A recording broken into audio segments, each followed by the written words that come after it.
দক্ষিণ কোরিয়ার অভিশংসিত প্রেসিডেন্ট ইয়ন সুক ইয়োলের বিরুদ্ধে গ্রেফতারি পরোয়ানা জারি করেছে দেশটির একটি আদালত। স্থানীয় সময় ৩১ ডিসেম্বর গ্রেফতারি পরোয়ানার অনুমোদন দেয় আদালত। বার্তা সংস্থা রয়টার্সের প্রতিবেদনে বলা হয়, দেশটির পার্লামেন্টে অভিশংসিত হওয়া এই প্রেসিডেন্টের বিরুদ্ধে ক্ষমতার অপব্যবহার করে সামরিক আইন জারির অভিযোগ আনা হয়েছে।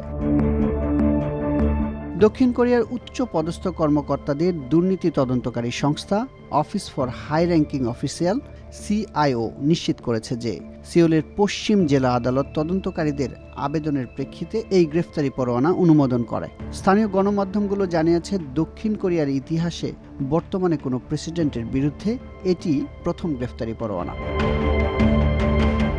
CIO-কে উদ্ধৃতি করে দক্ষিণ কোরিয়ার সংবাদ সংস্থা ইউনহাব জানিয়েছে, এই গ্রেফতারি পরোয়ানা আগামী ৬ জানুয়ারি পর্যন্ত কার্যকর থাকবে এবং এটি কার্যকর হলে প্রেসিডেন্ট ইউনকে সিউল ডিটেনশন সেন্টারে বা বন্দি শিবিরে আটকে রাখা যাবে। তবে আদালত কেন গ্রেফতারি পরোয়ানা অনুমোদন করেছে সে বিষয়ে CIO কোনো মন্তব্য করেনি। আদালতও এই বিষয়ে কোনো মন্তব্য করেননি। ইয়ন সুক ইয়োলের বিরুদ্ধে সামরিক আইন জারির মাধ্যমে বিদ্রোহের নেতৃত্ব দেওয়ার অভিযোগে ফৌজদারি তদন্ত শুরু হয়েছে। দক্ষিণ কোরিয়ার আইন অনুসারে বিদ্রোহ একটি গুরুতর অভিযোগ।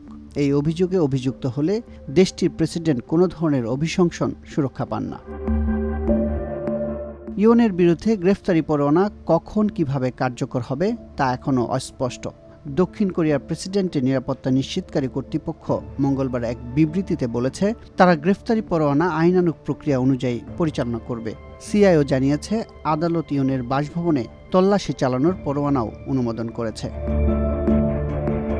এর আগে প্রেসিডেন্টের কার্যালয়ে তল্লাশি চালানোর চেষ্টা করেছিল পুলিশ, কিন্তু প্রেসিডেন্টের নিরাপত্তা পরিষেবা প্রবেশে বাধা দেওয়ায় তা সফল হয়নি। দক্ষিণ কোরিয়ায় ক্ষমতাসীন ইয়নের দল পিপল পাওয়ার পার্টির ভারপ্রাপ্ত নেতা কেউন সিয়ং-ডং বলেছেন, একজন বর্তমান প্রেসিডেন্টকে আটক করার চেষ্টা করা অনুচিত।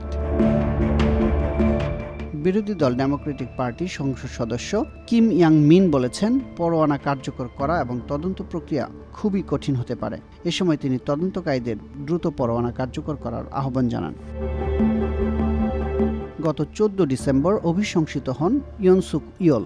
দক্ষিণ কোরিয়ার পার্লামেন্টে ৩০০ আইন প্রণেতার মধ্যে ২০৪ জন অভিশংসনের পক্ষে ভোট দেন এবং ৮৫ জন বিপক্ষে। ৩ জন ভোটদানে বিরত থাকেন এবং ৮টি ভোট বাতিল করা হয়। অভিশংসনের কারণে ইয়ন তার দায়িত্ব থেকে সাময়িকভাবে বরখাস্ত হন এবং দক্ষিণ কোরিয়ার সাংবিধানিক আদালত এখন এই ভোট নিয়ে পর্যালোচনা করবেন।